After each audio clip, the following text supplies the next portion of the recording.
Hello friends, ફરીવાર તમારું સ્વાગત છે મન સંવાદમાં. આજે આપણે એક એવા ટોપિક પર વાત કરશું જે દરેક ગૃહિણીને ગમી જવાનું છે. અને આ ટોપિક છે એક ગૃહિણી અને એના કિચન વચ્ચેનો સંબંધ. હા, ગૃહિણી અને કિચન બેઉ ઇનસેપરેબલ છે. બેઉને છૂટા પાડવા ખૂબ જ ડિફિકલ્ટ છે. એક ગૃહિણી એના મેક્સિમમ વેકિંગ અવર્સ કિચનમાં જ સ્પેન્ડ કરતી હોય છે. એટલે આ ટોપિક ખૂબ જ ઇમ્પોર્ટન્ટ છે. તો ચાલો જોઈએ ગૃહિણી અને એનું કિચન. આજે આપણે બે સીનથી સ્ટાર્ટ કરશું. ફર્સ્ટ સીન એવો છે જેમાં ઘરની ગૃહિણી કૂક કરીને બધાને જમવાનું આપે છે. સેકન્ડ સીનમાં એક કૂક છે, રસોઈયાણી છે, જે કુકિંગ કરીને જમવાનું આપે છે. તો ચાલો જોઈએ શું થાય છે આ બેઉ કેસમાં. સો લેટ્સ સે છોકરો સ્કૂલમાંથી આવ્યો છે અને જમવા બેઠો છે. રોજી 4 રોટલી ખાય અને પણ આજે એનું ભાવતું શાક છે અને એને હજી રોટલી જોઈએ છે. પણ રોટલી ખતમ થઈ ગઈ. તો એ મમ્મીને કહે છે મને હજુ રોટલી જોઈએ છે. તો મમ્મી તો ખુશ થઈ જાય છે, અરે વાહ, હજી રોટલી જોઈએ છે. તો તરત લોટ બાંધે છે અને રોટલી બનાવીને આપે છે, કેમ કે એ માં છે. તો એના મનમાં તો ખુશી જ થાય ને, અરે વાહ, આજે એક્સ્ટ્રા રોટલી માંગી. પણ આ જ સીનમાં અગર કુક હોય અને એને કહીએ કે હજુ રોટલી બનાવવાની છે, લોટ ખતમ થઈ ગયો છે, તો એ તો કચકચ કરશે. અરે બાપરે, આ શું, આજે જ આને ભૂખ લાગવી હતી, આજે જ મને લોટ ઓછો પડ્યો અને રોટલી એક્સ્ટ્રા બનાવવી પડશે. તો એની જે કચકચ છે, એના જે વિચારો છે, એ રોટલીમાં ઉતરશે અને આવી રોટલી તમારા છોકરાને ખાવી પડશે. પણ માએ જ્યારે એક્સ્ટ્રા લોટ બાંધ્યો હતો અને રોટલી બનાવી હતી, તો એના મનમાં તો ખૂબ પ્રેમ હતો, ઉલ્લાસ હતો. અરે વાહ, આજે તો એક્સ્ટ્રા રોટલી માંગી. તો એ જે પ્રેમ છે એ એની રોટલીમાં આવશે, એની ભાવનાઓ આવશે અને એ છોકરામાં જશે. તો તમે જોયો ડિફરન્સ આ બેઉ સિનારીઓમાં? તો તમે જોયું કે બેઉ સિનારીઓમાં કેટલો ડિફરન્સ હતો. કેમ કે જે ફૂડ આપણે કૂક કરીએ છીએ એમાં આપણા વાઇબ્રેશન્સ જાય છે અને જે વાઇબ્રેશન્સ ફૂડમાં જાય છે એ જે ખાવાવાળા છે એમની અંદર પણ જાય છે.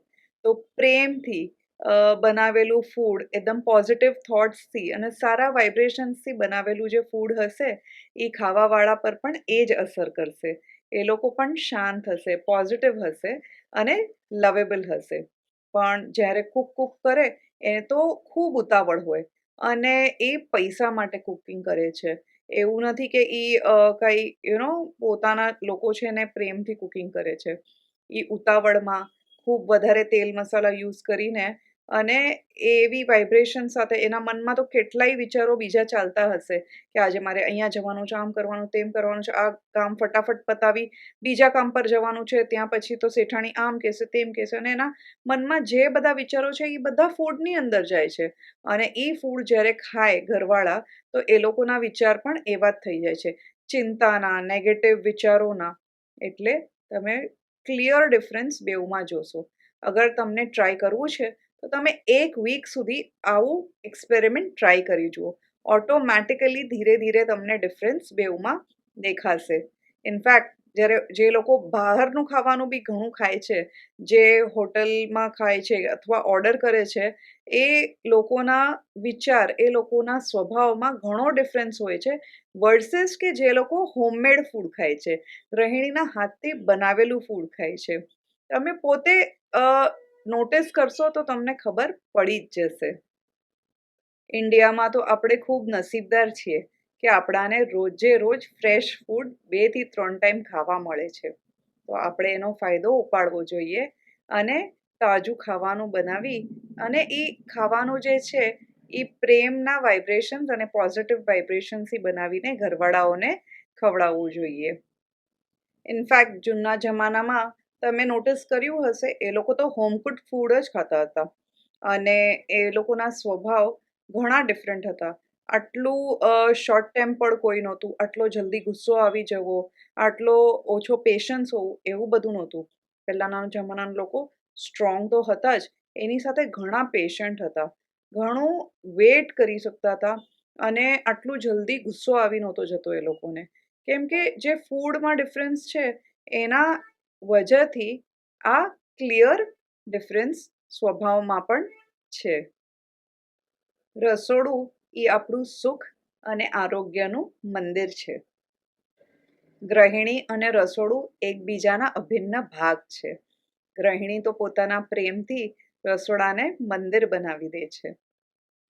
રસોડામાં તેની દરેક ક્રિયા જાણે પૂજાની જેમ હોય છે, મનથી, પ્રેમથી અને સમર્પણથી ભરેલી. ભોજનને જે શ્રદ્ધા અને પ્રેમથી એ તૈયાર કરે છે, એ જ એના ઘરવાળાઓનું સ્વાસ્થ્ય ફેરવી દે છે. પોઝિટિવ વાઇબ્રેશન્સ, પ્રેમ અને ઉલ્લાસનું સ્વાસ્થ્ય થઈ જાય છે. તમે એ પણ નોટિસ કર્યું હશે કે જે પ્રસાદ હોય એનો સ્વાદ જુદો જ હોય છે. એ હંમેશા લગભગ તો ટેસ્ટી જ હોય છે. પ્રસાદનો શીરો કયો તો કેમ એ ઓલવેઝ સરસ જ થાય, કેમ કે એ ઉચ્ચ વિચારોથી, શુદ્ધ મન અને શુદ્ધ તનથી બનાવેલું હોય છે. એ જ રીતે આપણે પ્રસાદ સમજીને રોજનું ફૂડ બનાવીએ તો આપણું રોજનું ખાવાનું પણ પ્રસાદ જેવું જ થઈ જશે, એકદમ જ સાત્વિક અને ઉત્તમ. અને રસોડું એ તો એક મંદિરની જેમ જ છે. It's like a temple. એને મંદિરની જેમ ચોખ્ખું અને સુંદર રાખવાનું છે. તો જ ત્યાં જે તમે કુકિંગ કરશો એ પ્રસાદ જેવું ફૂડ બનશે. જૈસા અન્ન વૈસા મન. તો તમે મને કહો કે એમનું કહેવાનો મતલબ શું થાય? એ જ કે તમારું અન્ન જેટલું સાત્વિક હશે, જેટલું સરસ વાઇબ્રેશન્સથી બનાવેલું હશે, એવું જ તમારું મન થશે.